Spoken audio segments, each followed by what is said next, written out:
Is it a slightly flasher facility than Sydney too? It is, mate. Sure is. The Giants facilities were great.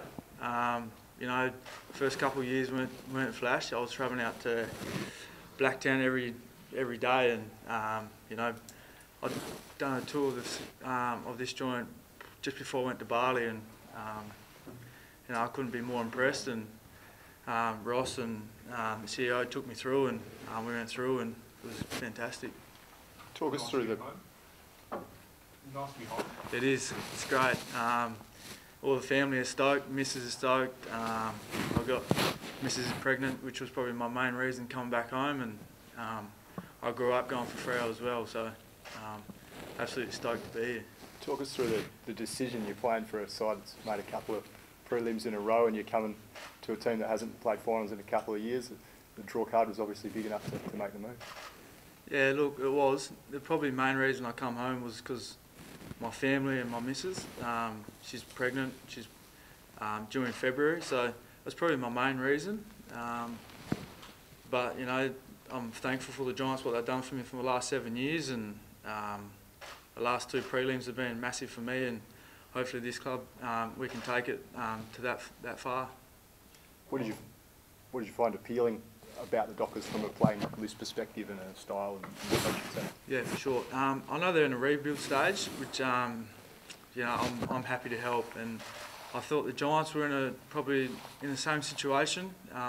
This group's, I know there's a lot of young boys here as well, and I can't wait to start the pre-season and start the 2018 season here. You've been away for quite some time, and a lot of people talk about the come home factor, and it's not an excuse, you know. What do you say to those type of people for a kid who probably left when you were 17 years of age? Yeah, 17. I remember the day I left Perth and I didn't want to go. I got there and I was homesick for probably the first 2 years, but I stuck to my dream, and that was play at AFL, and my family helped, which was probably the biggest thing, and I had massive support in Sydney from the likes of Craig Lambert and them kind of welfare people there, and you know, I was tossing and turning to get on that plane and come home, but the AFL dream I wanted to play, and to always come back here and probably play for the Freo was probably the biggest thing.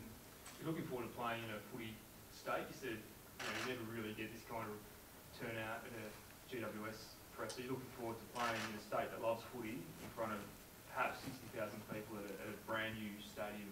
Yeah, for sure. I can't wait.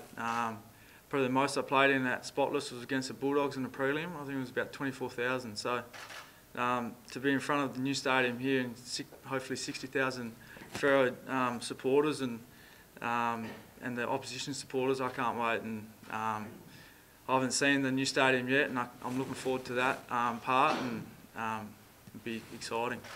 We know you as a speedy half-back. Is that the spot that you think you'll cement, or would you like to move up into the midfield as well? I'll play ruck. Nah, yeah, I'll hopefully play half-back. You know, I'm not talking about round 1 yet. I'm looking forward to the pre-season and earning respect from the players here first, and then we'll go from there. But it looks like hopefully I can play half-back and fill the spot from Weller leaving, and you know, and beat my man and run as fast as I can. Could be a pretty young defence come the start of next season. Is that exciting for you to maybe be an experienced campaigner and a leader of that defence? Yeah, for sure. You know, Hamling held it up pretty well last year, coming from the Bulldogs, and for a young group, and hopefully we can stay together for the next 5-6 years and take this team where we want to be, and that's to the top. Who do you know here, Nathan?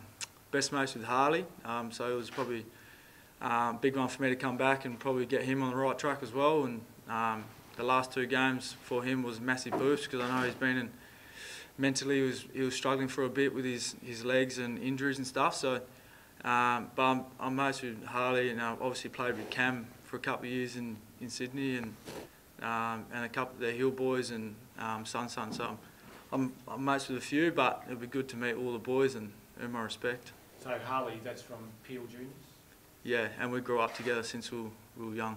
What do you think you can do to help Harley out?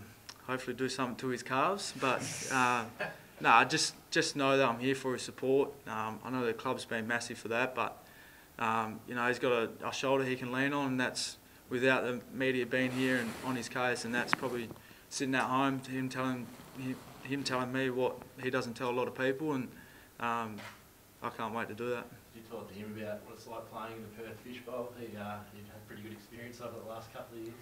Yeah, I haven't really, to be honest. You sort of just embrace it, enjoy it.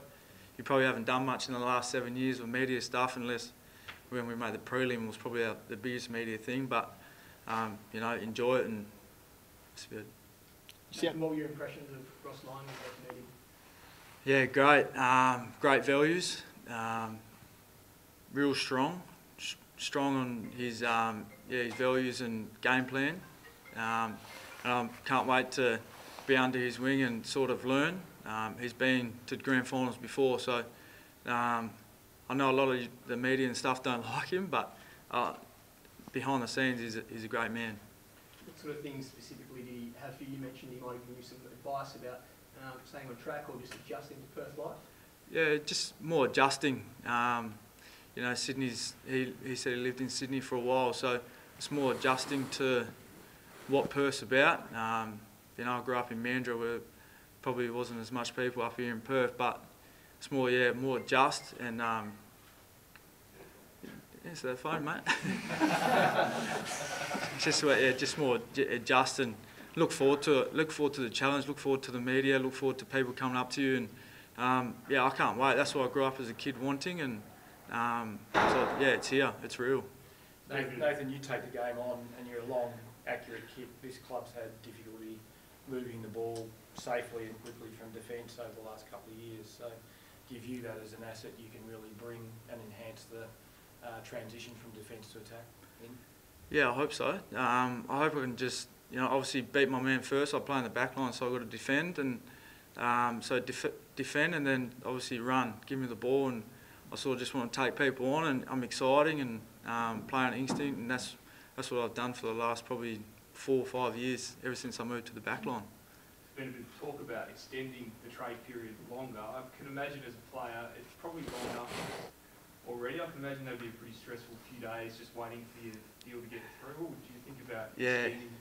Probably just stay for a week, go the other way, don't extend it. I know the missus was pretty stressed because it come down to the last day, but that's when the most of the trades were going to happen. It's been happening for the last couple of years. So I reckon just make it a week, it'd be better.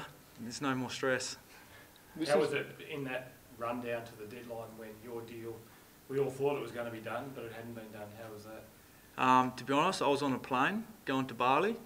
So when I got to Bali, someone told me as soon as I landed, he must have been a Fremantle supporter.